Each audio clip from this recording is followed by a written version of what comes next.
تیسری صفت حسن و جمال۔ عورت میں حسن و جمال بھی مطلوب ہے، کیونکہ حسین بیوی مل جانے کے بعد مرد زنا اور اس کے لوازمات سے محفوظ رہتا ہے۔ طبعی طور پر انسان خوبصورتی کا دلدادہ ہوتا ہے۔ بدصورت عورت ملے تو یہ ممکن ہے کہ وہ دوسری خوبصورت عورتوں کی تلاش میں رہے اور موقع ملنے پر ان کے ساتھ ملوث ہو جائے۔ حسن صورت کی طلب اس لیے بھی ہوتی ہے کہ عموماً جس کی صورت اچھی ہوگی اس کی سیرت بھی اچھی ہوگی۔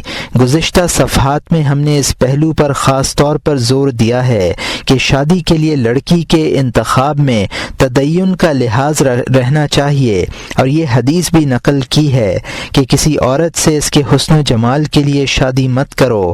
ان آثار و اقوال کا یہ مطلب ہرگز نہیں کہ حسن و جمال شجر ممنوع ہیں، بلکہ مقصد یہ ہے کہ اگر عورت صرف خوبصورت ہو، دیندار نہ ہو، تو محض اس کی خوبصورتی سے متاثر ہو کر نکاح نہ کرنا چاہیے، کیونکہ تنہا حسن نکاح کے مقاصد کی تکمیل نہیں کرتا، بلکہ اس کے لیے دینداری زیادہ اہم ہے۔ خوبصورتی کی رعایت اس لیے بھی کی جاتی ہے کہ اس کی وجہ سے میاں بیوی میں عام طور پر رشتہ محبت زیادہ استوار ہوتا ہے۔ شریعت نے محبت کے اسباب کو بھی اہمیت دی ہے۔ یہی وجہ ہے کہ شارع علیہ السلام نے نکاح سے پہلے منصوبہ کو دیکھ لینے کی نہ صرف یہ کہ اجازت دی ہے، بلکہ اس عمل کو مستحسن قرار دیا ہے۔ حدیث میں ہے اذ وقع اللہ فی نفس احدکم من امرأة فلینظر الیہا فانہ احری ان یودم بینہما، اور یہاں مترجم نے حاشیے میں لکھا ہے کہ ابن ماجہ میں محمد ابن سلمہ رضی اللہ عنہ نے بسند ضعیف روایت کیا ہے، مگر فَإِنَّهُ أَحْرَى أَن يُودَمْ بَيْنَهُمَا کے الفاظ ترمذی، نسائی اور ابن ماجہ کی روایات میں ہیں، جن کے راوی مغیرہ ابن شعبہ رضی اللہ عنہ ہیں۔ اور یہاں مترجم کا حاشیہ ختم ہوتا ہے۔ ترجمہ: تم میں سے کسی کے دل میں اگر اللہ تعالی کسی عورت سے شادی کی خواہش پیدا کرے تو اسے دیکھ لینا چاہیے، کیونکہ دیکھ لینے سے طرفین میں محبت پیدا ہوتی ہے۔ یودم لفظ ادما سے مشتق ہے۔ یہ لفظ جلد کے اس باطنی حصے کے لیے بولا جاتا ہے جو گوشت سے متصل ہو۔ مطلب یہ ہے کہ جس طرح جلد کا اندرونی حصہ اور گوشت ایک دوسرے سے ملے ہوئے ہیں، میاں بیوی میں بھی اس طرح کا حسن اتصال قائم ہوگا۔ یہ لفظ طرفین کی محبت کے لیے ایک بلیغ تعبیر ہے۔ ایک روایت میں ہے کہ آپ نے انصاری عورتوں کے متعلق ارشاد فرمایا ان فی اعین الانصار شیئا فاذا اراد احدکم ان یتزوج منہن فلینظر الیہن۔ یہ مسلم کی حدیث ہے جس کو ابو ہریرہ رضی اللہ عنہ نے روایت کیا ہے۔ انصار کی آنکھوں میں کچھ ہوتا ہے۔ جب تم میں سے کوئی کسی انصاری خاتون سے شادی کرنے کا ارادہ کرے تو اسے دیکھ لے۔ کہتے ہیں کہ انصار کی آنکھیں چھوٹی تھیں۔ بعض لوگوں نے کہا ہے کہ ان میں چندیاہٹ تھی۔ بہرحال یہ دونوں ہی چیزیں چہرے کی خوبصورتی کو متاثر کرتی ہیں، اسی لیے سرکار دو عالم صلی اللہ علیہ وسلم نے صحابہ کرام کو ان دونوں عیبوں سے آگاہ بھی فرمایا اور دیکھنے کی اجازت بھی مرحمت فرمائی تاکہ بعد میں رنجش نہ ہو۔ ماضی میں بعض نیک اور متقی پرہیزگار لوگوں کے متعلق بیان کیا جاتا ہے کہ وہ شرفاء کی بیٹیوں کو بھی دیکھے بغیر شادی نہیں کرتے تھے تاکہ دھوکے سے محفوظ رہیں۔ اعمش رحمۃ اللہ علیہ فرماتے ہیں کہ جو شادی دیکھے بغیر ہوتی ہے اس کا خاتمہ رنج و الم پر ہوتا ہے۔ یہ بات اچھی طرح معلوم ہے کہ ایک نظر دیکھ لینے سے محض ظاہری حسن و جمال ہی کا علم ہو سکتا ہے، سیرت و کردار اور اخلاق و دیانت کا اس مختصر وقفے میں کیا اندازہ ہوگا۔ اس سے یہ بات ظاہر ہوئی کہ شریعت نے حسن و جمال کی رعایت بھی کی ہے۔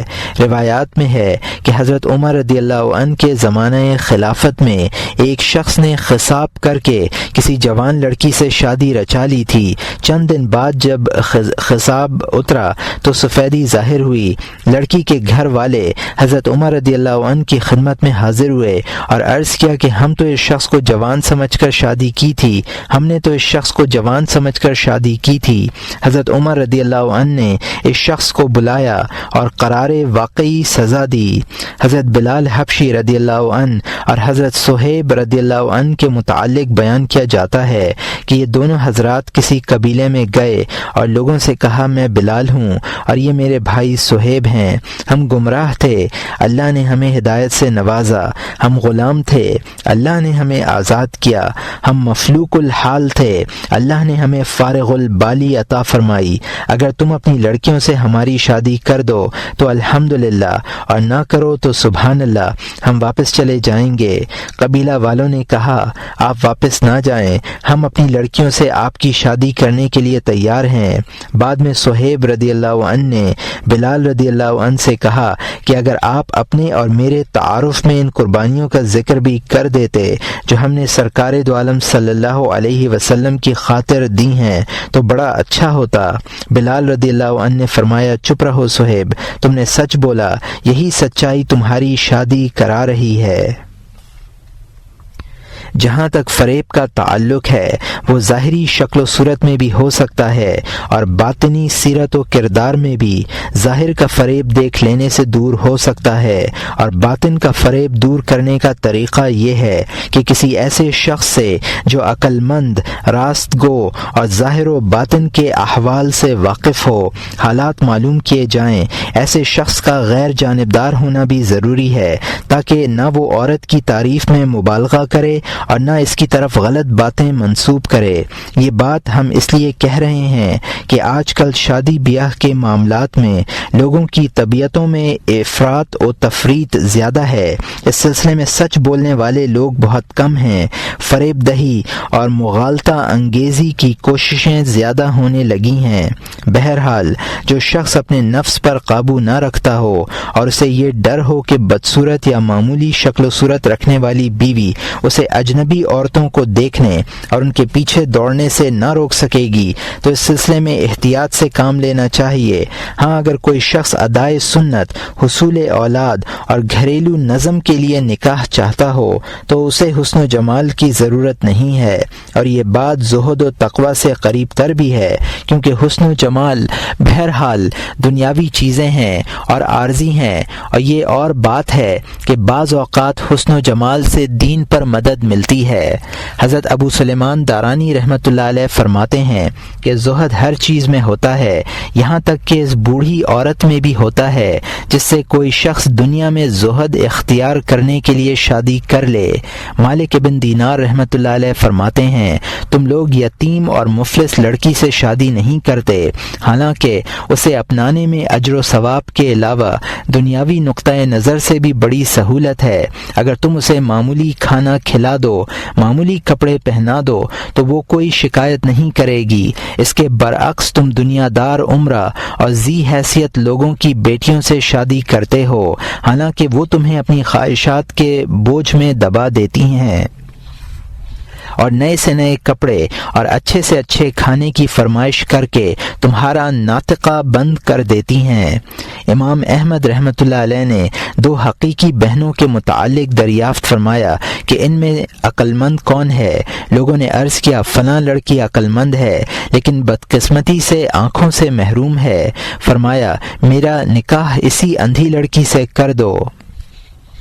یہ ان لوگوں کا اسوہ ہے جو ضرورت کی تکمیل کے لیے شادی کرتے ہیں، لذت کے لیے نہیں کرتے۔ لیکن وہ لوگ جو لذت کے بغیر اپنے دین کی حفاظت نہ کر سکیں انہیں جمال بھی طلب کرنا چاہیے، کیونکہ مباح ذرائع سے لذت حاصل کرنا دین کا ایک مضبوط قلعہ ہے۔ کہا جاتا ہے کہ اگر عورت خوبصورت ہو، خوش اخلاق ہو، اس کے گیسو سیاہ اور دراز ہوں، اس کی آنکھیں روشن، کشادہ اور سیاہ ہوں، اس کا رنگ سفید ہو، شوہر کو ٹوٹ کر چاہتی ہو، تو وہ دنیا میں جنت کی حوروں کا نمونہ ہے۔ اللہ تعالی نے جنت کی حوروں کے یہی اوصاف بیان فرمائے ہیں۔ خیرات الحسان پارہ نمبر 27 رکوع نمبر 13 آیت نمبر 69، قاصرات الطرف پارہ نمبر 23 رکوع نمبر 13 آیت نمبر 52، عرباً اترابا پارہ نمبر 27 رکوع نمبر 14 آیت نمبر 36، حور عین پارہ نمبر 27 رکوع نمبر 14 آیت نمبر 22۔ ان آیات میں خیرات سے مراد خوش اخلاق اور حسان سے مراد خوبصورت عورتیں ہیں۔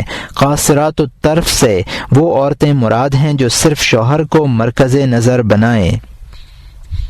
عرب جمع عروب کی ہے، اس سے مراد وہ عورتیں ہیں جو اپنے شوہروں کی عاشق ہوں، ان سے ہم بستری کی خواہش رکھتی ہوں۔ یہی صفت کمال بھی ہے جو مطلوب ہونی چاہیے۔ حور اس عورت کو کہتے ہیں جس کی آنکھ میں سفیدی بھی زیادہ ہو اور سیاہی بھی زیادہ، اور آئینہ اس عورت کو کہتے ہیں جس کی آنکھیں بڑی بڑی ہوں۔ صحیح معنی میں عورت میں وہ صفتیں ہونی چاہیے جن کی نشاندہی سرکار دو عالم صلی اللہ علیہ وسلم نے فرمائی ہے، خیر نساءکم التی اذا نظر الیہا زوجہا سرتہ وان امرہا اطاعتہ واذا غاب عنہا حفظتہ فی نفسہا ومالہ۔ یہ نسائی کی حدیث ہے جس کو ابو ہریرہ رضی اللہ عنہ نے روایت کیا ہے۔ تمہاری بہترین عورت وہ ہے کہ جب شوہر اس کی طرف دیکھے تو وہ اسے خوشی بخشے، جب کوئی حکم دے تو اس کی تعمیل کرے، جب اس کے پاس نہ ہو تو اپنے نفس اور اس کے مال کی حفاظت کرے۔ ہمارے خیال میں مرد اپنی بیوی کو دیکھ کر اسی وقت خوش ہوگا جب وہ اس سے محبت کی باتیں کرے گی۔ چوتھی صفت مہر کم ہونا۔ رسول اکرم صلی اللہ علیہ وسلم نے ارشاد فرماتے ہیں، خیرہن ایسرہن صداقہ۔ یہ ابن حبان کی حدیث ہے جس کو ابن عباس رضی اللہ عنہ نے روایت کیا ہے۔ بہترین عورتیں وہ ہیں جن کے مہر ہلکے پھلکے ہوں۔ ایک روایت کے مطابق آپ نے زیادہ مہر مقرر کرنے سے منع فرمایا ہے۔ یہ سنن اربعہ کی حدیث ہے جس کو موقوفاً علی عمر ابن الخطاب رضی اللہ عنہ روایت کیا گیا ہے۔ آپ نے حضرت ام سلمہ رضی اللہ عنہا سے 10 درہم اور گھر کے سامان جو ہاتھ کی چکی، گھڑے، کھجور کی چھال بھرے ہوئے گدے پر مشتمل تھا کہ عوض نکاح فرمایا، اور یہ ابو داؤد، طیالسی اور بازار کی حدیث ہے جس کو انس رضی اللہ عنہ نے روایت کیا ہے۔ نہ صرف یہ کہ مہر متعین کرنے میں آپ نے اعتدال کا پہلو ملحوظ رکھا، بلکہ ولیمہ کی تقریب میں بھی زیادہ اہتمام اور شان و شوکت سے نہیں منائی۔ ایک زوجہ مطہرہ کے ولیمے میں جو کی روٹی تھی، ایک کے ولیمے میں کھجوریں کھلائی گئیں، اور ایک کے ولیمے میں ستو سے مہمانوں کی ضیافت کی گئی۔ اور یہاں مترجم نے حاشیے میں لکھا ہے کہ جو کی روایت بخاری میں عائشہ رضی اللہ عنہا سے ہے، اور کھجور اور ستو کی روایت انس رضی اللہ عنہ سے مسلم میں منقول ہے۔ اور یہاں مترجم کا حاشیہ ختم ہوتا ہے۔ حضرت عمر رضی اللہ عنہ کو بھی مہر کی کثرت ناپسند تھی۔ فرمایا کرتے تھے کہ حضرت صلی اللہ علیہ وسلم نے نہ اپنا مہر 400 درہم سے زیادہ بندھوایا اور نہ ہی اپنی کسی صاحبزادی کا مہر اس سے زیادہ رکھا۔ اگر مہر میں زیادتی مستحسن ہوتی تو سرکار دو عالم صلی اللہ علیہ وسلم اسے ضرور اختیار فرماتے، اور یہ سنن اربعہ کی حدیث ہے جس کو عمر رضی اللہ عنہ نے موقوفاً روایت کیا ہے۔ بعض صحابہ کرام مثلاً عبد الرحمن ابن عوف رضی اللہ عنہ نے 5 درہم کے برابر سونے کی مقدار پر نکاح کیا، اور یہ بخاری و مسلم کی حدیث ہے جس کو انس رضی اللہ عنہ نے روایت کیا ہے۔ حضرت سعید ابن المسیب رضی اللہ عنہ نے اپنی صاحبزادی کا نکاح حضرت ابو ہریرہ رضی اللہ عنہ سے 2 درہم کے عوض میں کیا۔ منقول ہے کہ آپ بنفس نفیس اپنی صاحبزادی کو ابو ہریرہ رضی اللہ عنہ کے مکان پر لے گئے اور انہیں اندر بھیج کر واپس تشریف لائے۔ اس کے بعد 7 روز تک اپنی بیٹی سے نہیں ملے۔ اگر اس خیال سے 10 درہم مہر مقرر کیے جائیں کہ تمام علماء کے نزدیک نکاح صحیح ہو جائے تو اس میں کوئی مذائقہ نہیں ہے۔ اور یہاں مترجم نے حاشیے میں لکھا ہے، یاد رہے کہ شافعیہ کے نزدیک 10 درہم سے کم مہر بھی درست ہے، کیونکہ بعض روایات میں اس سے کم مہر کا ذکر ہے۔ احناف کہتے ہیں کہ اس طرح کی تمام روایات ضعیف ہیں، صرف ایک روایت صحیح ہے جس میں لوہے کی انگوٹھی کا ذکر ہے، لیکن اس میں بھی بہت سے احتمالات ہیں۔ ممکن ہے آپ نے مہر کی کم سے کم مقدار پوری کرنے کے لیے یہ انگوٹھی تلاش کرائی ہو۔ احناف بہقی کی اس روایت سے استدلال کرتے ہیں، لا مہر اقل من 10 دراہم، 10 درہم سے کم مہر نہیں ہے۔ اور یہاں حاشیہ ختم ہوتا ہے۔ حضرت صلی اللہ علیہ وسلم ارشاد فرماتے ہیں، من یمن المرأة ان تتیسر خطبتها وان یتیسر صداقها وان یتیسر رحمہما۔ یہ احمد اور بہقی کی حدیث ہے جس کو عائشہ رضی اللہ عنہا نے روایت کیا ہے۔ عورت کا مبارک ہونا یہ ہے کہ اس کی منگنی کا پیغام جلد آئے، اس کا مہر کم ہو اور اس کے بچہ جلد پیدا ہو۔ ان اعظم النساء برکت ایسرہن صداقہ، یہ احمد اور بہقی کی حدیث ہے جس کو عائشہ رضی اللہ عنہا نے روایت کیا ہے۔ عورتوں میں زیادہ برکت والی وہ ہے جس کا مہر سب سے کم ہو۔ جس طرح عورت کی جانب سے مہر کی زیادتی ناپسند ہے، اسی طرح یہ بھی ناپسند ہے کہ مرد عورتوں کی دولت پر نظر رکھیں اور زیادہ جہیز کی حرص کریں۔ سفیان ثوری رحمۃ اللہ علیہ فرماتے ہیں کہ جب کوئی نکاح کرنے والا شخص یہ معلوم کرے کہ اس کی بیوی کیا لائی ہے تو یہ سمجھ لو کہ وہ شخص چور ہے۔ اگر مرد اپنی سسرال میں کوئی تحفہ وغیرہ بھیجے تو یہ نیت نہ کرے کہ وہ لوگ بھی اس کے بدلے میں کچھ نہ کچھ بھیجیں گے۔ اسی طرح بیٹی والے بھی اپنی بیٹی کو کچھ دے کر واپسی کی نیت نہ رکھیں۔ ہدیہ بھیجنا مستحب ہے۔ سرکار دو عالم صلی اللہ علیہ وسلم کی سنت ہے جب بھی طرفین میں سے کوئی ہدیہ بھیجے تو اس کی نیت یہی ہونی چاہیے کہ وہ سرکار دو عالم کی سنت پر عمل کر رہا ہے۔ ارشاد نبوی ہے، تہادو اتہابو، اور یہ البخاری فی الآداب المفرد کی حدیث ہے جس کو ابو ہریرہ رضی اللہ عنہ نے روایت کیا ہے، آپس میں ہدیہ دو اور محبت پیدا کرو۔ حرص و ہوس اور دے کر لینے کی نیت کی مذمت قرآن پاک کے الفاظ میں اس طرح کی گئی ہے، وَلَا تَمْنُن تستکثر، پارہ نمبر 29 رکوع نمبر 15 آیت نمبر 6، اور کسی کو اس غرض سے مت دو کہ دوسرے وقت زیادہ معاوضہ چاہو۔ زیادتی یہ طلب کی نیت سے دینے والے لوگوں پر اس آیت کریمہ کا مضمون صادق آتا ہے، وَمَا آتِيتُم مِّن رِبًا لِيَرْبُوا فِي أَمْوَالِ النَّاسِ، پارہ نمبر 21 رکوع نمبر 7 آیت نمبر 39، اور جو چیز تم اس غرض سے دو گے کہ وہ لوگوں کے مال میں پہنچ کر زیادہ ہو جائے تو یہ خدا کے نزدیک نہیں بڑھتا۔ یعنی ربا کے معنی ہیں زیادتی کے ہیں، ربا کے معنی ہی زیادتی کے ہیں۔ اس صورت میں بھی زیادتی کی طلب پائی جاتی ہے، اگرچہ یہ ان چیزوں میں سے نہیں ہے جن میں ربوا یعنی سود ہوتا ہے۔ بہرحال یہ سب امور بدعت ہیں۔ نکاح ہونا چاہیے نہ کہ تجارت اور جوا۔ مہر کی زیادتی سے بھی نکاح کے مقاصد مجروح ہوتے ہیں اور عورت سے شوہر کے مطالبہ زر سے بھی۔ پانچویں صفت، عورت کا بانجھ نہ ہونا، یہ بھی ایک قابل لحاظ صفت ہے۔ اگر یہ بات معلوم ہو جائے کہ فلاں عورت بچے پیدا نہیں کر سکتی تو اس سے شادی نہ کرے۔ ارشاد نبوی ہے، تزوجوا الودود الودود، یہ ابو داود اور نسائی کی حدیث ہے جس کو معقل ابن یسار رضی اللہ عنہ نے روایت کیا ہے۔ ایسی عورت سے شادی کرو جس کے اولاد ہو اور وہ شوہر سے محبت کرنے والی ہو۔ اگر کسی کنواری لڑکی سے شادی کرنے کا ارادہ ہو تو یہ دیکھ لینا چاہیے کہ وہ تندرست اور جوان ہے یا نہیں۔ اگر یہ دونوں باتیں کسی عورت میں پائی جائیں تو گمان غالب یہی ہے کہ اس کی اولاد ہوگی۔ چھٹی صفت، کنواری ہونا۔ حضرت جابر رضی اللہ عنہ نے ایک عمر رسیدہ شادی شدہ عورت سے نکاح کر لیا تھا۔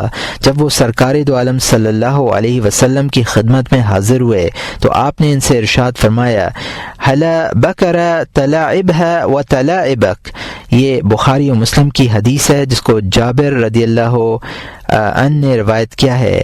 کنواری لڑکی سے شادی کیوں نہ کی، وہ تم سے کھیلتی تم اس سے کھیلتے۔ کنواری لڑکی سے شادی کرنے میں 3 فائدے ہیں۔ ایک فائدہ تو یہ ہے کہ کنواری لڑکی اپنے شوہر سے زیادہ محبت کرتی ہے۔ حضرت صلی اللہ علیہ وسلم کے اس ارشاد گرامی کی عملی طور پر تائید و تصدیق بھی کنواری لڑکی سے شادی کرنے ہی سے ہوتی ہے کہ تم محبت کرنے والی عورت سے شادی کرو۔ اصل بات یہ ہے کہ انسانی طبیعت سے پہلی محبت کا اثر دیر میں زائل ہوتا ہے، بلکہ بعض اوقات یہ اثر اتنا دیرپا ہوتا ہے کہ زائل ہی نہیں ہوتا۔ مرد آزمودہ اور جہاندیدہ عورت سے شادی کرنے میں اس خطرے کا امکان ہے کہ وہ اپنے پہلے شوہر کی محبت سے آزاد نہ ہو پائے اور دوسرے شوہر سے محبت نہ کر سکے۔ دوسرا فائدہ یہ ہے کہ شوہر بھی اپنی بیوی سے حقیقی اور بے پناہ محبت کرتا ہے۔ یہ ایک فطری بات ہے۔ شوہر کبھی نہیں چاہے گا کہ اس کی بیوی کو کسی نے ہاتھ لگایا ہو۔ جب اسے اپنی بیوی کے پہلے شوہر کا خیال آئے گا تو یقیناً گراں باری ہوگی اور ذہن پر غلط اثرات مرتب ہوں گے۔ بعض لوگ تو اس سلسلے میں کچھ زیادہ ہی حساس واقع ہوئے ہیں۔ تیسرا فائدہ یہ ہے کہ کنواری لڑکی اپنے سابقہ شوہر کے ساتھ گزری ہوئی زندگی یاد نہیں کرتی۔ شادی شدہ عورت کو کبھی نہ کبھی پہلے شوہر کا خیال آئے گا اور وہ اس طرح موجودہ شوہر کے ساتھ بدمزگی پیدا ہوگی۔ ساتویں صفت حسب و نسب والی ہونا، یعنی ایسے خاندان کی چشم و چراغ ہو جس میں دینداری اور تقوی ہو۔ خاندان کے اثرات لڑکی پر ضرور مرتب ہوں گے، بلکہ ایسے گھرانے اپنی بیٹیوں کی تربیت اچھے ڈھنگ سے کرتے ہیں۔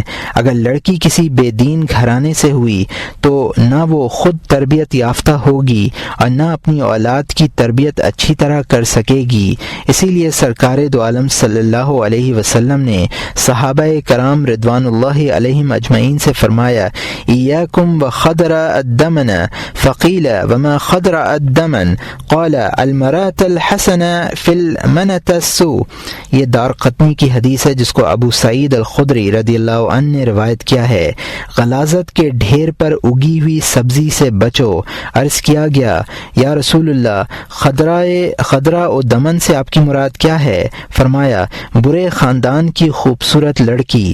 ایک مرتبہ ارشاد فرمایا، تخیر ولنطفکم فإن الارق دساس۔ یہ ابن ماجہ کی حدیث ہے جس کو عائشہ رضی اللہ عنہ نے روایت کیا ہے، اور یہاں مترجم نے حاشیے میں لکھا ہے مگر عائشہ کی روایت میں فإن الارق دساس کے الفاظ نہیں ہیں۔ یہ الفاظ دیلمی نے انس رضی اللہ عنہ سے اور ابو موسیٰ المدینی نے عبداللہ ابن عمر رضی اللہ عنہ سے نقل کیے ہیں، اور یہاں حاشیہ ختم ہوتا ہے۔ ترجمہ: اپنے نطفے کے لیے اچھا انتخاب کرو، اس لیے کہ قرابت داری کی رگیں آباء و اجداد سے اولاد کے جسموں میں منتقل ہوتی ہیں۔ مطلب یہ ہے کہ بڑوں کے اخلاق و کردار کا اثر چھوٹوں پر بھی مرتب ہوتا ہے، اس لیے نیک و صالح بیوی کا انتخاب کرنا چاہیے تاکہ اولاد بھی نیک اور صالح ہو۔ آٹھویں صفت قریبی رشتہ دار نہ ہو۔ زیادہ قریب کی رشتہ داری میں برائی یہ ہے کہ اس سے شہوت میں کمی آ جاتی ہے۔ سرکار دو عالم صلی اللہ علیہ وسلم کا ارشاد ہے، لا تنکحوا القرابۃ القریبۃ فإن الولد یخلق ذاویہ۔ قریبی عزیزہ سے شادی مت کرو، اس لیے کہ بچہ کمزور پیدا ہوتا ہے۔ اور یہاں مترجم نے حاشیے میں لکھا ہے، ابن صلاح نے اس حدیث کا انکار کیا ہے۔ حافظ عراقی کہتے ہیں کہ یہ حضرت عمر رضی اللہ عنہ کا قول ہے۔ آپ نے آل صائب سے ارشاد فرمایا تھا، قد ادویتم فانکحوا فی النوابغ۔ ابراہیم الحربی نے یہ قول غریب الحدیث میں نقل کیا ہے، اور یہاں مترجم کا حاشیہ ختم ہوتا ہے۔ بچے کے کمزور ہونے کی وجہ یہ ہے کہ قریبی رشتہ رکھنے والی عورت کے سلسلے میں جنسی شہوت میں وہ ہیجان نہیں ہوتا جو اجنبی عورت سے شادی کرنے میں ہوتا ہے۔ شہوت دیکھنے اور چھونے سے پیدا ہوتی ہے۔ جو عورت مسلسل نظروں میں رہی ہو تو اسے دیکھتے دیکھتے نگاہیں عادی ہو جاتی ہیں، اور شادی کے بعد جب اسے دیکھا جائے تو اس میں بظاہر کوئی نیاپن نہیں ہوتا۔ یہی وجہ ہے کہ شہوت پوری طرح نہیں ابھرتی۔ شہوت کا ضعف ہی بچے میں کمزوری کا سبب بنتا ہے۔ یہ چند اوصاف ہیں جو نکاح کے سلسلے میں ملحوظ رہنے چاہیے۔ والدین اور سرپرستوں کو بھی چاہیے کہ وہ اپنی لخت جگر کے لیے موزوں شوہر کا انتخاب کریں۔ شادی سے پہلے لڑکے کو اچھی طرح دیکھ لیں، انہیں اس کے اخلاق، کردار، جسمانی نظام اور مالی حیثیت، ان تمام امور کا بنظر غائر مطالعہ کرنا چاہیے۔ ایسا نہ ہو کہ وہ کسی ایسے شخص کو اپنی عزیز از جاں بیٹی سپرد کر دیں جو اس کے حقوق ادا نہ کر سکے یا نسب وغیرہ کے معاملے میں اس کا ہم پلہ نہ ہو۔ سرکار دو عالم صلی اللہ علیہ وسلم ارشاد فرماتے ہیں، النکاح رق فلینظر احدکم این یدع کریمتہ، نکاح عورت کو کنیز بناتا ہے، اس لیے یہ دیکھ لیا کرو کہ تم اپنی بیٹی کو کہاں دے رہے ہو۔ اور یہاں مترجم نے حاشیے میں لکھا ہے کہ یہ روایت ابو عمر الطوقانی رحمۃ اللہ علیہ نے معاشرۃ الاہلین میں اسماء بنت ابی بکر رضی اللہ عنہا اور عائشہ رضی اللہ عنہا سے موقوفاً نقل کی ہے۔ بحقی کہتے ہیں کہ یہ روایت مرفوع بھی نقل ہوئی ہے مگر موقوف زیادہ صحیح ہے۔ اور یہاں مترجم کا حاشیہ ختم ہوتا ہے۔ لڑکی کے حق میں احتیاط بے حد ضروری ہے، اس لیے کہ لڑکی ہر حال میں اپنے شوہر کی قیدی ہے۔ اس قید سے نجات حاصل کرنا اس کے بس سے باہر ہے۔ شوہر کو طلاق کا اختیار حاصل ہے، وہ کسی بھی وقت کنارہ کش ہو سکتا ہے اور اسے زندگی کے صحرا میں بے یار و مددگار چھوڑ سکتا ہے۔ دانستہ طور پر اپنی لڑکی کو کسی ظالم و جابر، فاسق، مبتدا یا شرابی کے سپرد کرنے والا شخص مجرم ہے۔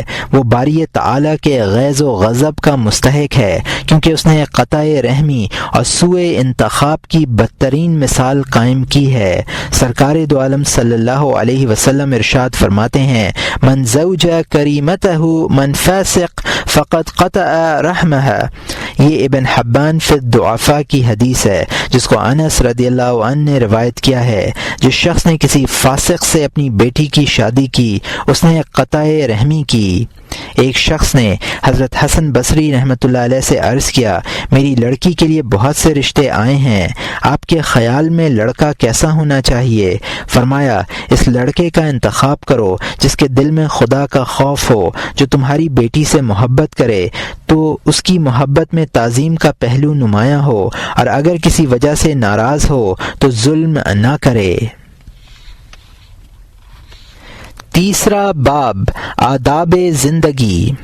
شوہر کے فرائض۔ شوہر کے فرائض میں 12 چیزیں شامل ہیں، ان میں سے ہر ایک میں اعتدال اور حسن ادب کی رعایت بہت ضروری ہے۔ ذیل میں ہم ان سب کی الگ الگ تفصیل کرتے ہیں۔ ولیمہ مستحب ہے۔ حضرت انس رضی اللہ عنہ فرماتے ہیں کہ سرکار دو عالم صلی اللہ علیہ وسلم نے عبد الرحمن ابن عوف کے کپڑوں میں زردی کے نشانات دیکھ کر فرمایا، عبد الرحمن یہ کیسے نشانات ہیں؟ عرض کیا، یا رسول اللہ، میں نے کھجور کی گٹھلی کے برابر سونے کی مقدار پر ایک عورت سے نکاح کیا ہے۔ آپ نے ارشاد فرمایا، بارک اللہ لک اولم ولو بشات۔ یہ بخاری و مسلم کی حدیث ہے۔ اللہ برکت دے، ولیمہ کرو، اگرچہ اس میں ایک بکری ہی کیوں نہ ذبح کرو۔ حضرت صلی اللہ علیہ وسلم نے حضرت صفیہ رضی اللہ عنہا سے نکاح کے بعد کھجوروں اور ستو سے مہمانوں کی ضیافت کی۔ ایک حدیث میں ہے، طعام اول یوم حق و طعام الثانی سنت و طعام الثالث سمعت ومن سمع سمع اللہ بہ۔ یہ ترمذی کی حدیث ہے جس کو ابن مسعود رضی اللہ عنہ نے روایت کیا ہے۔ پہلے دن کا کھانا حق ہے، دوسرے دن کا کھانا سنت ہے، اور تیسرے دن کا کھانا نام و نمود ہے۔ جو شخص نام و نمود کے لیے کام کرے گا اللہ اسے رسوا کرے گا۔ یہ حدیث غریب ہے۔ زیاد ابن عبداللہ کے علاوہ کسی نے بھی اس سے مرفوع نہیں بیان کیا۔ مستحب یہ ہے کہ نکاح کے بعد دولہا سے ملاقات کے وقت یہ دعائیہ الفاظ کہے جائیں، بارک اللہ لک و بارک علیک و جمع بینکما فی خیر۔ یہ ابو داؤد، ترمذی اور ابن ماجہ کی حدیث ہے جس کو ابو ہریرہ رضی اللہ عنہ نے روایت کیا ہے۔ خدا تمہیں یہ رشتہ مبارک کرے، تمہیں برکت عطا کرے اور تمہارے درمیان خیر کے ساتھ اتفاق قائم کرے۔ نکاح کا اظہار و اعلان مستحب ہے، روایات سے بھی اس کا ثبوت ملتا ہے۔ ارشاد فرماتے ہیں فَاسْلَمَ بَيْنَ الْحَلَالَ وَالْحَرَامَ وَالدَّفْءِ وَالصَّوْتِ۔ یہ ترمذی، نسائی اور ابن ماجہ کی حدیث ہے جس کو محمد ابن حاتب رضی اللہ عنہ نے روایت کیا ہے۔ حلال و حرام کے درمیان فرق دف بجانا اور آوازیں ہیں۔ اعلنوا هذا النکاح واجعلوه في المساجد ودراء علیہ بالدف۔ یہ ترمذی اور بیہقی کی حدیث ہے جس کو عائشہ رضی اللہ عنہا نے روایت کیا ہے۔ اس نکاح کا اعلان کرو، اسے مسجد میں انجام دو اور اس موقع پر دف بجاؤ۔ ربی بنت معود رحمۃ اللہ علیہ فرماتی ہیں کہ میری شادی ہوئی شب زفاف کی صبح کو سرکار دو عالم صلی اللہ علیہ وسلم میرے پاس تشریف لائے اور میرے بستر پر بیٹھے۔ اس وقت لونڈیاں دف بجا رہی تھیں اور کچھ ایسے گیت گا رہی تھیں جن میں میرے ان بزرگوں کا ذکر تھا جو بدر کی جنگ میں شہید ہو گئے تھے۔ انہوں نے یہ مصرع بھی پڑھا وفینا نبی یعلم ما فی غد۔ آپ نے لڑکیوں سے فرمایا یہ شعر رہنے دو، وہی پڑھو جو تم اس سے پہلے پڑھ رہی تھیں، اور یہ بخاری کی حدیث ہے۔ حسن اخلاق کا معاملہ۔ مرد کے فرائض میں یہ بات بھی شامل ہے کہ عورتوں کے ساتھ خوش اخلاقی سے پیش آئے، ان کی کم عقلی کے پیش نظر عفو و درگزر سے کام لے، اور جو تکلیف وہ پہنچائیں اس پر صبر کرے۔ اللہ تعالیٰ فرماتے ہیں وعاشروہن بالمعروف، پارہ نمبر 4 رکوع نمبر 14 آیت نمبر 19، اور ان عورتوں کے ساتھ خوبی کے ساتھ گزران کیا کرو۔ ان کی تعظیم کے حق کے متعلق فرمایا وَأَخْذًا مِنْكُمْ مِيثَاقًا غَلِيظًا، پارہ نمبر 4 رکوع نمبر 14 آیت نمبر 21، اور وہ عورتیں تم سے گاڑھا اقرار لے چکی ہیں۔ ایک جگہ ارشاد فرمایا وَالصَّاحِبِ بِالْجَنْبِ، پارہ نمبر 5 رکوع نمبر 3 آیت نمبر 36، اور ہم مجلس یعنی بیوی کے ساتھ بھی، اور ہم مجلس یعنی بیوی کے ساتھ بھی اچھا معاملہ کرو۔ کہتے ہیں کہ اس سے بیوی مراد ہے۔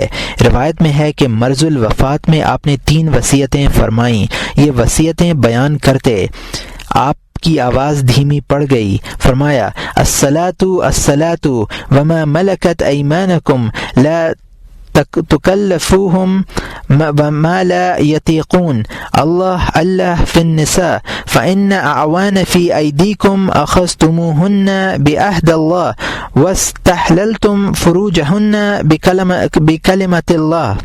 نماز نماز، اور جن کے تم مالک ہو انہیں ان کی طاقت سے زیادہ کسی چیز کا مکلف مت کرو۔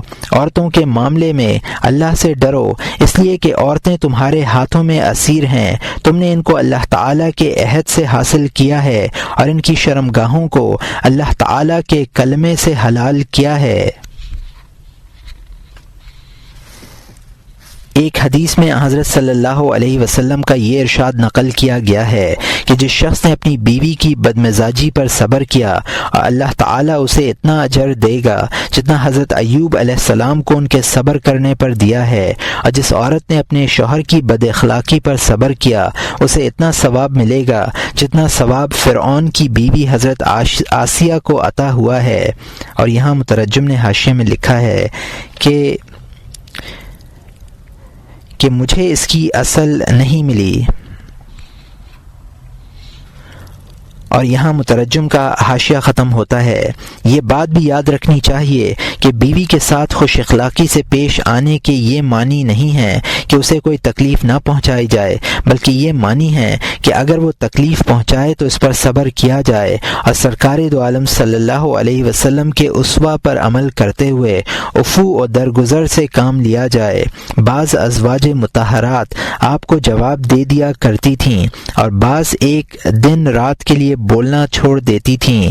ازواج مطہرات کے اس طرز عمل پر آپ خفگی کا اظہار نہ فرماتے اور نہ ان پر کسی قسم کی سختی کرتے، اور یہ بخاری و مسلم کی حدیث ہے جس کو عمر رضی اللہ عنہ نے روایت کیا ہے۔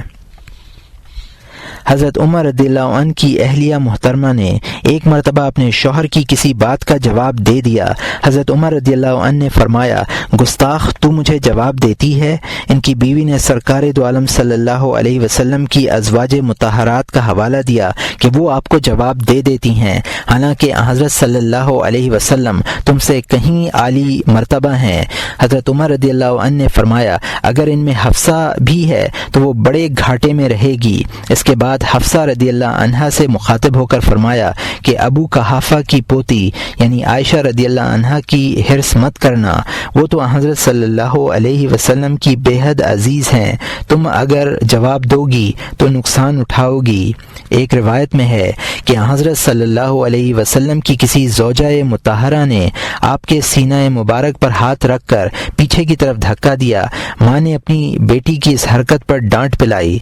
سرکار دو عالم صلی اللہ علیہ وسلم نے اپنی خوش دامن صاحبہ سے فرمایا، رہنے دو، بیویاں تو اس سے بھی زیادہ حرکتیں کرتی ہیں۔ اور یہاں مترجم نے حاشیے میں لکھا ہے کہ اس واقعے کی اصل بھی مجھے نہیں ملی، اور یہاں مترجم کا حاشیہ ختم ہوتا ہے۔ ایک مرتبہ سرکار دو عالم صلی اللہ علیہ وسلم اور عائشہ صدیقہ رضی اللہ عنہا کے درمیان کسی موضوع پر اختلاف ہوا تو دونوں نے حضرت ابو بکر رضی اللہ عنہ کو اپنا حکم اور فیصل مقرر کیا۔ جب حضرت ابو بکر رضی اللہ عنہ آئے تو سرکار دو عالم صلی اللہ علیہ وسلم نے حضرت عائشہ رضی اللہ عنہ سے دریافت فرمایا، تم پہلے کہو گی یا میں پہلے بیان کروں؟ حضرت عائشہ رضی اللہ عنہ نے کہا، آپ پہلے ارشاد فرمائیں، لیکن سچ سچ کہیں۔ حضرت ابو بکر رضی اللہ عنہ نے یہ جملہ سنا تو اپنی بیٹی کے منہ پر اتنی زور سے تماچا مارا کہ منہ سے خون بہنے لگا اور فرمایا، اے دشمن جاں، کیا رسول اللہ بھی کس بیانی فرمائیں گے؟ حضرت عائشہ رضی اللہ عنہا کو اس قدر خوف محسوس ہوا کہ سرکار دو عالم صلی اللہ علیہ وسلم کے پیچھے جا چھپیں۔ آپ نے حضرت ابو بکر رضی اللہ عنہ سے ارشاد فرمایا، ہم نے تمہیں اس کام کے لیے نہیں بلایا تھا اور نہ ہی یہ ہمارا مقصد تھا۔ اور یہاں مترجم نے حاشیے میں لکھا ہے، الطبرانی فی الاوسط والخطیب فی التاریخ عن عائشہ رضی اللہ عنہ بسند ضعیف۔ اور یہاں مترجم کا حاشیہ ختم ہوتا ہے۔ ایک مرتبہ کسی بات پر خفا ہو کر حضرت عائشہ رضی اللہ عنہا نے سرکار دو عالم صلی اللہ علیہ وسلم سے ارشاد فرمایا، آپ ہی کہتے ہیں کہ میں اللہ کا نبی ہوں۔ آپ مسکرا کر رہ گئے۔ اور یہاں مترجم نے حاشیے میں لکھا ہے، ابو یعلا فی مسند و ابو الشیخ فی کتاب الامثال من حدیث عائشہ رضی اللہ عنہ وفی ابن اسحاق وقد عنعنہ۔ اور یہاں مترجم کا حاشیہ ختم ہوتا ہے۔ سرکار دو عالم صلی اللہ علیہ وسلم حضرت عائشہ صدیقہ رضی اللہ عنہا سے فرمایا کرتے تھے کہ اے عائشہ، میں تمہاری خفگی بھی پہچان لیتا ہوں اور رضامندی بھی۔ حضرت عائشہ رضی اللہ عنہا نے عرض کیا، آپ کیسے پہچان لیتے ہیں؟ فرمایا، جب تم راضی ہوتی ہو تو یہ کہتی ہو، وَإِلَٰهُ محمد، یعنی محمد کے رب کی قسم، اور جب ناراض ہوتی ہو تو یہ کہتی ہو، وَإِلَٰهَ ابراہیم، یعنی ابراہیم کے رب کی قسم۔ عائشہ رضی اللہ عنہا نے عرض کیا، یا رسول اللہ، آپ کا اندازہ صحیح ہے، غصے کی حالت میں میں صرف آپ کا نام ترک کرتی ہوں۔ یہ بخاری و مسلم کی حدیث ہے جس کو عائشہ رضی اللہ عنہا نے روایت کیا ہے۔ کہتے ہیں کہ اسلام کی پہلی محبت حضرت عائشہ رضی اللہ عنہا سے حضرت صلی اللہ علیہ وسلم کی محبت تھی۔ اور یہاں مترجم نے حاشیے میں لکھا ہے،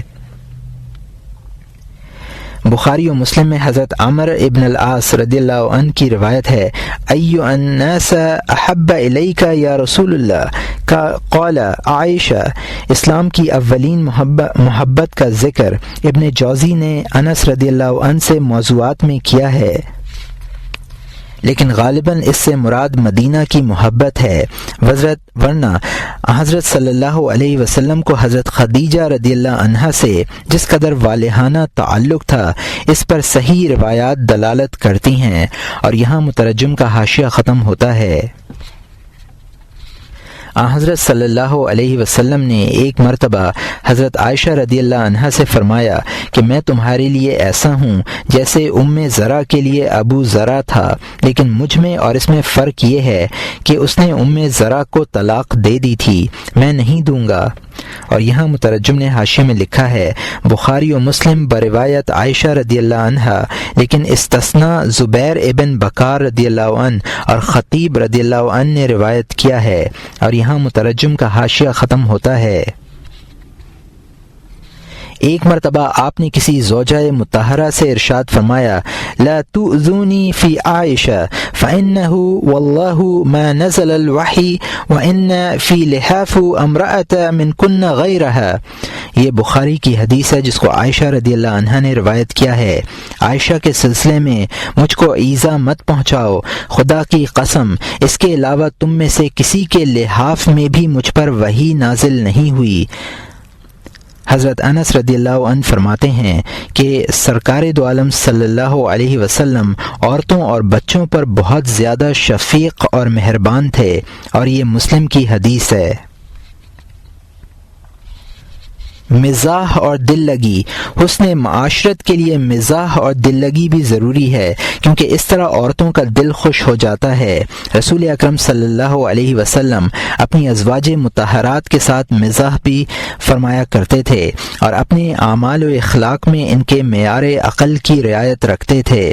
روایت میں ہے کہ آپ حضرت عائشہ رضی اللہ عنہا کے ساتھ دوڑ بھی لگایا کرتے تھے۔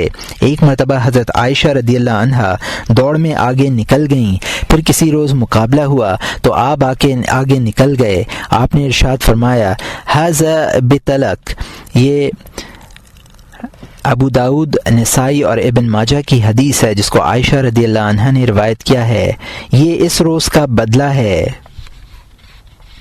انس رضی اللہ عنہ فرماتے ہیں کہ آپ اپنی ازواج مطہرات کے ساتھ دوسرے لوگوں کی بنسبت زیادہ مزاح فرمایا کرتے تھے۔ اور یہاں مترجم نے حاشیے میں لکھا ہے مسند الحسن بن سفیان رضی اللہ عنہ، انس، بزار اور طبرانی نے بھی یہ روایت نقل کی ہے، مگر اس میں عورتوں کے بجائے بچوں کا ذکر ہے۔ اور یہاں مترجم کا حاشیہ ختم ہوتا ہے۔ حضرت عائشہ رضی اللہ عنہا فرماتی ہیں کہ حبشہ سے کچھ لوگ مدینہ منورہ میں آئے۔ عاشورہ کے دن وہ لوگ اپنے کھیل دکھلا رہے تھے، میں نے بھی ان کی آوازیں سنی۔ سرکار دو عالم صلی اللہ علیہ وسلم نے مجھ سے ارشاد فرمایا کیا تم بھی ان لوگوں کا کھیل دیکھنا پسند کرو گی؟ میں نے عرض کیا جی ہاں۔ آپ نے ان کھلاڑیوں کو بلایا، وہ لوگ حاضر ہوئے۔ آپ دونوں کواڑوں کے درمیان میں کھڑے ہو گئے اور اپنا ہاتھ ایک کواڑ پر رکھ لیا۔ میں آپ کے دستے مبارک پر اپنی تھوڑی رکھ کر کھڑی ہو گئی۔ وہ لوگ کھیل دکھلاتے رہے اور میں دیکھتی رہی۔ وقفے سے آپ مجھ سے فرماتے بس کافی ہے، میں عرض کرتی ذرا چپ رہیے۔ آپ پھر یہی سوال فرماتے اور میں یہی جواب دیتی۔ 2-3 مرتبہ کے بعد آپ نے ارشاد فرمایا عائشہ بس کرو۔ میں نے عرض کیا بہت اچھا۔ آپ نے کھیلنے والوں کو اشارہ کیا، وہ لوگ واپس چلے گئے۔ اور یہاں مترجم نے حاشیے میں لکھا ہے کہ یہ بخاری و مسلم کی حدیث ہے، مگر اس میں یوم عاشورہ کے بجائے یوم عید کا ذکر ہے۔ اس میں لفظ اسکت بھی نہیں ہے، بلکہ نسائی میں اس لفظ کے بجائے لا تعجل ہے۔ اور یہاں مترجم کا حاشیہ ختم ہوتا ہے۔ ایک حدیث میں یہ الفاظ روایت کیے گئے ہیں اکمل المؤمنین ایمانا احسنہم خلقا والطفہم باہلہ۔ یہ ترمذی اور نسائی اور حاکم کی حدیث ہے۔ مومنین میں کامل تر ایمان اور بہترین اخلاق کا حامل وہ شخص ہے جو اپنی بیوی کے ساتھ زیادہ نرمی کا معاملہ کرے۔ ایک مرتبہ ارشاد فرمایا خیرکم لنسائہ وانہ خیرکم وانا خیرکم۔ اور یہ ترمذی کی حدیث ہے جس کو ابو ہریرہ رضی اللہ عنہ نے روایت کیا ہے، تم میں سب سے بہتر وہ ہے جو اپنی عورتوں کے ساتھ زیادہ اچھا ہو، اور میں تم میں زیادہ اچھا ہوں۔ حضرت عمر رضی اللہ عنہ اپنی مزاج کی سختی کے باوجود ارشاد فرماتے ہیں کہ مرد کو چاہیے کہ وہ اپنے گھر میں بچوں کی طرح رہے اور جب بھی مردانہ ضرورت پیش آئے تو مرد بن جائے۔ حضرت لقمان رحمۃ اللہ علیہ کا قول ہے کہ عقل مند کو اپنے گھر میں بچے کی طرح اور اپنی قوم میں مرد کی طرح رہنا چاہیے۔ ایک حدیث میں تند مزاج اور متکبر شخص کی ان الفاظ میں مذمت کی گئی ہے، ان اللہ یبغض الجعزری الجواز، اللہ تعالیٰ بدمزاج متکبر بخیل کو ناپسند رکھتا ہے۔ اور یہاں مترجم نے حاشیے میں لکھا ہے کہ یہ روایت ان الفاظ میں ابو بکر بن لال نے مکارم الاخلاق میں ابو ہریرہ رضی اللہ عنہ سے نقل کی ہے۔ بخاری و مسلم میں جاریہ ابن وہب الخزائی کے الفاظ یہ ہیں، الا اخبرکم باہل النار کل عطل جواز متکبر، ابو داود میں ہے لا يدخل الجنت الجواز ولا الجعزری۔ اور یہاں مترجم کا حاشیہ ختم ہوتا ہے۔ اس حدیث میں جعزری سے مراد وہ شخص ہے جو اپنے اہل و عیال کے ساتھ سختی کا برتاؤ کرے۔ قرآن پاک میں لفظ اتل آیا ہے، اس سے مراد بھی ایسا ہی شخص ہے جس کی زبان تلخ ہو اور دل پتھر کا ہو، یعنی اہل و عیال کے ساتھ بے رحمانہ سلوک کرے۔ حضرت جابر رضی اللہ عنہ سے جو آپ نے یہ فرمایا تھا کہ باقرہ سے شادی کیوں نہ کی، تو اس کی وجہ بھی یہی تھی کہ باقرہ کے ساتھ دل لگی کرنے میں زیادہ لطف آتا ہے۔ ایک بدوی عورت کے شوہر کا انتقال ہو گیا، اس نے ان الفاظ میں اپنے شوہر کی تعریف کی، بخدا جب گھر میں آتا تو ہنستا ہوا آتا، باہر جاتا تو خاموش جاتا، جو چیز مل جاتی اسی سے پیٹ بھر لیتا، اگر کوئی چیز مجھ سے گم ہو جاتی تو باز پرس نہ کرتا۔ کثرت مزاح سے اجتناب، حسن تدبیر، مزاح، حسن اخلاق اور عورتوں کی خواہشات کی اتباع میں اس حد تک آگے بڑھنا کہ بیوی کے اخلاق متاثر ہوں اور اس کی ہیبت دل سے نکل جائے، حسن معاشرت کے لیے بہت زیادہ مضر ہے، بلکہ ان امور میں بھی اعتدال ضروری ہے، اس طرح کہ جب بھی کوئی غیر شرعی حرکت دیکھے تو ناراض ہو جائے، ورنہ منکرات پر اعانت کا دروازہ کھل جائے گا۔ حضرت حسن بصری رحمۃ اللہ علیہ ارشاد فرماتے ہیں کہ جو شخص اپنی بیوی کا اس قدر مطیع ہو کہ اس کے چشم و ابرو کے اشاروں کا منتظر رہے تو اللہ اسے دوزخ میں اوندھا گرا دیں گے۔ حضرت عمر رضی اللہ عنہ فرماتے ہیں کہ عورتوں کی مرضی کے خلاف کیا کرو کہ اس میں برکت ہے۔ کسی دانشور کا یہ قول بھی نقل کیا گیا ہے کہ عورتوں سے مشورہ لو اور جو کچھ وہ کہیں اس کے خلاف عمل کرو۔ سرکار دو عالم صلی اللہ علیہ وسلم کا ارشاد ہے، تعس عبد الزوجہ، بیوی کا غلام بدبخت ہوا۔ اور یہاں مترجم نے حاشیے میں لکھا ہے، یہ روایت ان الفاظ میں نہیں ملی۔ بخاری میں ابو ہریرہ رضی اللہ عنہ کی روایت یہ ہے، تعس عبد الدینار و عبد الدرہم۔ اور یہاں مترجم کا حاشیہ ختم ہوتا ہے۔ یہ اس لیے فرمایا کہ شخص نے اپنی بیوی کی بیجا ناز برداری کی اور اس کی خواہشات کی حد سے زیادہ اتباع نے اسے بیوی کا غلام بنا دیا۔ اس شخص کی بدقسمتی میں کیا شبہ ہے جسے اللہ نے مالک بنایا ہو اور وہ اپنے عمل سے مملوک بن گیا ہو۔ اپنے اس عمل سے اس نے شیطان کی اتباع بھی کی ہے، جیسا کہ قرآن کریم میں شیطان کا یہ قول نقل کیا گیا ہے، وَلَا أَمْرَنَّهُمْ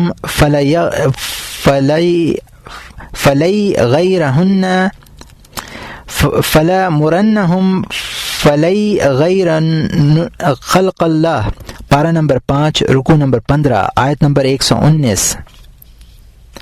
اور میں ان کو تعلیم دوں گا جس سے وہ اللہ تعالیٰ کی بنائی ہوئی صورت کو بگاڑا کریں گے۔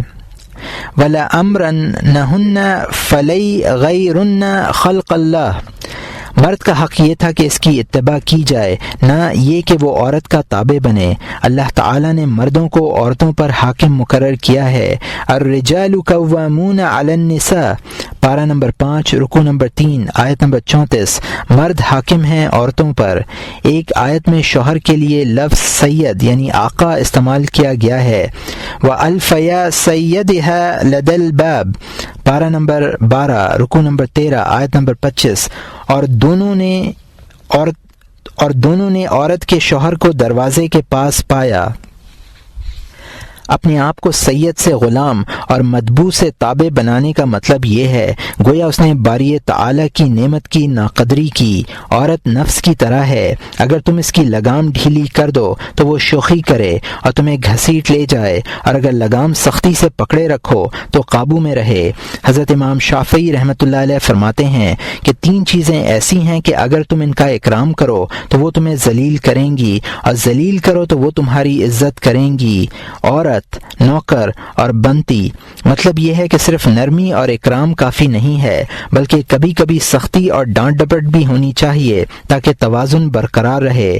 عرب کی عورتیں اپنے بیٹوں کو شوہروں کی جرت کی آزمائش کا یہ طریقہ بتلایا کرتی تھیں کہ اس کے نیزے کی انی توڑ دینا، اگر اس پر وہ خاموش رہے تو اس کی ڈھال پر گوشت کاٹنا، اس پر بھی نہ بولے تو اس کی تلوار سے ہڈیاں توڑنا، اگر وہ تمہاری ان تمام حرکتوں پر خاموش رہے تو یہ سمجھو کہ وہ تمہارا گدھا ہے، اس پر پالان رکھو اور خوب سواری کرو۔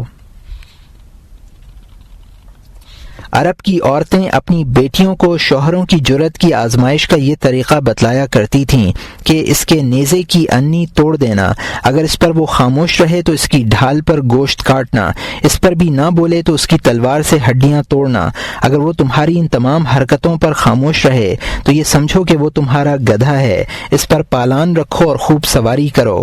خلاصہ کلام یہ ہے کہ زمین و آسمان سب اعتدال کے ساتھ قائم ہیں، اگر ذرا بھی اعتدال سے انحراف کریں تو زیر و زبر ہو جائیں۔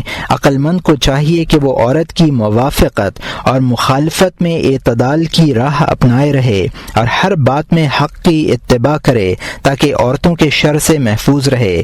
ان کا شر واضح ہے اور فریب میں یہ شیطان کا مقابلہ کرتی ہیں۔ عام طور پر عورتوں کے مزاج میں بدخلقی اور کم عقلی کے عناصر زیادہ پائے جاتے ہیں، اس لیے ان کے سلسلے میں لطف و مروت کے ساتھ تدبیر و سیاست بھی ضروری ہے۔ حضرت صلی اللہ علیہ وسلم ارشاد فرماتے ہیں، مثل المرأة الصالحة في النساء كمثل الغراب على عصم من 100 غراب، اور یہ طبرانی کی حدیث ہے جس کو ابو امامہ رضی اللہ عنہ نے روایت کیا ہے۔ نیک عورت ایسی ہے جیسے 100 کوؤں میں سفید پیٹ کا کوا۔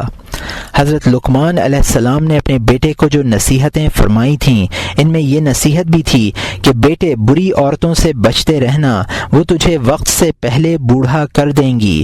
شریر عورتوں سے بھی اجتناب کرنا، وہ تجھے خیر کی طرف نہیں بلائیں گی۔ نیک عورتوں سے ڈرتے رہنا۔ ایک حدیث میں سرکار دو عالم صلی اللہ علیہ وسلم نے صحابہ کرام سے ارشاد فرمایا، 3 بلاؤں سے پناہ مانگو، ان میں سے ایک بری عورت ہے۔ اس کی وجہ یہ بیان فرمائی، فَإِنَّهَا الْمُشِيبَةَ قَبْلَ الشَّيْبِ، یہ ابو منصور دیلمی کی حدیث ہے جس کو ابو ہریرہ رضی اللہ عنہ نے روایت کیا ہے کہ وہ وقت سے پہلے بوڑھا کر دیتی ہے۔ ایک حدیث میں بری عورت کی یہ تعریف کی گئی ہے، ان حضرت ذاتک وان غبت عنها خانتک، یہ طبرانی کی حدیث ہے جس کو فضالہ ابن عبید رضی اللہ عنہ نے روایت کیا ہے، جب تو ان کے پاس ہو تو تجھے تکلیف پہنچائے اور جب تو اس کے پاس نہ ہو تو وہ تیری خیانت کرے۔ حضرت صلی اللہ علیہ وسلم نے ایک واقعے کی بنا پر اپنی ازواج مطہرات سے ارشاد فرمایا، ان کن صواحباتی یوسف، تم یوسف علیہ السلام کے ساتھ والیاں ہو، یعنی تم ابو بکر رضی اللہ عنہ کو امامت سے منع کر رہی ہو۔ تمہارا یہ منع کرنا حق سے اعراض اور خواہش نفس کی اتباع کرنے کے مترادف ہے، اور یہ بخاری و مسلم کی حدیث ہے جس کو عائشہ رضی اللہ عنہا نے روایت کیا ہے۔ اور یہاں مترجم نے حاشیہ میں لکھا ہے، واقعہ یہ پیش آیا تھا کہ جب سرکار دو عالم صلی اللہ علیہ وسلم مرض الوفات میں مبتلا ہوئے تو آپ نے حضرت ابو بکر رضی اللہ عنہ سے امامت کے لیے فرمایا۔ اس پر حضرت عائشہ رضی اللہ عنہا نے عرض کیا، یا رسول اللہ، میرے والد بہت کمزور دل رکھتے ہیں، وہ جب آپ کی جگہ خالی دیکھیں گے تو بےتاب ہو جائیں گے۔ اس پر آپ نے یہ بات ارشاد فرمائی تھی، اور یہاں مترجم کا حاشیہ ختم ہوتا ہے۔ جب ازواج مطہرات میں سے حضرت عائشہ رضی اللہ عنہا اور حضرت حفصہ رضی اللہ عنہا نے آپ کا راز فاش کر دیا تو قرآن پاک نے اس سلسلے میں سخت موقف اختیار کیا اور یہ ہدایت فرمائی، ان تتوبا الی اللہ فقد سقط قلوبکما، پارہ نمبر 28 رکوع نمبر 19 آیت نمبر 4، اے پیغمبر کی دونوں بیویوں، اگر تم اللہ کے سامنے توبہ کر لو تو تمہارے دل مائل ہو رہے ہیں۔ اور یہاں مترجم نے حاشیے میں لکھا ہے، اس واقعے کی تفصیل بھی بخاری وغیرہ میں اس طرح منقول ہے کہ سرکار دو عالم صلی اللہ علیہ وسلم کا معمول یہ تھا کہ عصر کے بعد کھڑے کھڑے ازواج مطہرات کے پاس تشریف لے جاتے۔ ایک روز تشریف لے گئے تو حضرت زینب رضی اللہ عنہا کے پاس معمول سے کچھ زیادہ ٹھہرے۔ حضرت زینب رضی اللہ عنہا نے شہد پیش کیا، آپ نے نوش فرمایا۔ عائشہ رضی اللہ عنہا فرماتی ہیں کہ مجھے اس پر رشک آیا، میں نے حفصہ سے کہا کہ ہم میں سے جس کے پاس بھی آپ تشریف لائیں تو وہ یہ کہے کہ آپ نے مغافیر نوش فرمایا ہے۔ مغافیر ایک گوند ہے جس میں بہت زیادہ بدبو ہوتی ہے، چنانچہ آپ تشریف لائے، آپ نے فرمایا میں نے تو شہد پیا ہے۔ اس پر میں نے عرض کیا شاید کوئی مکھی اس کے درخت پر بیٹھ گئی ہو اور اس کا رس چوس لیا ہو۔ آپ نے قسم کھائی اور ارشاد فرمایا کہ میں اب شہد نہ پیوں گا، اور اس خیال سے حضرت زینب رضی اللہ عنہا کو تکلیف نہ ہو یہ تاکید بھی فرمائی کہ اس واقعے کا اظہار نہ کرنا، مگر انہوں نے دوسروں سے کہہ دیا۔ باری تعالی نے بذریعہ وحی آپ کو مطلع فرمایا۔ اور یہاں مترجم کا حاشیہ ختم ہوتا ہے۔ ایک حدیث میں ہے لا یفلح قوم تملکہم امرأت، یہ بخاری نحوہ کی حدیث ہے جس عن ابی بکرہ رضی اللہ عنہ، وہ قوم فلاحیاب نہیں ہو سکتی جس کی زمام کار عورت کے ہاتھ میں ہو۔ حضرت عمر رضی اللہ عنہ کی اہلیہ نے جب انہیں کسی بات پر جواب دیا تو آپ نے ان سے فرمایا کہ تم گھر کے کونے میں ایک کھلونے کی طرح ہو، اگر ہمیں تمہاری ضرورت ہوئی تو ہم کھیلیں گے ورنہ تم خاموش بیٹھی رہا کرو۔ اس پوری تفصیل کا ماحصل یہ ہے کہ عورتوں میں شر بھی ہے اور کمزوری بھی ہے۔ شر کا علاج یہ ہے کہ ان کے ساتھ سختی کا معاملہ کیا جائے، اور کمزوری کا تقاضا یہ ہے کہ ان کے ساتھ نرمی کا برتاؤ کیا جائے۔ اسی کے ساتھ یہ بھی ضروری ہے کہ جتنا مرض ہو اسی قدر علاج کیا جائے۔ طبیب حاذق مرض کے مطابق علاج تجویز کرتا ہے۔ مرد بھی عورت کے حق میں طبیب حاذق ہے، اسے چاہیے کہ پہلے عورت کے امراض کی صحیح تشخیص کرے اور اس کے لیے دوا کی اتنی ہی مقدار تجویز کرے جو اس کے حق میں بہتر اور اس کے مرض کے لیے مفید ہو۔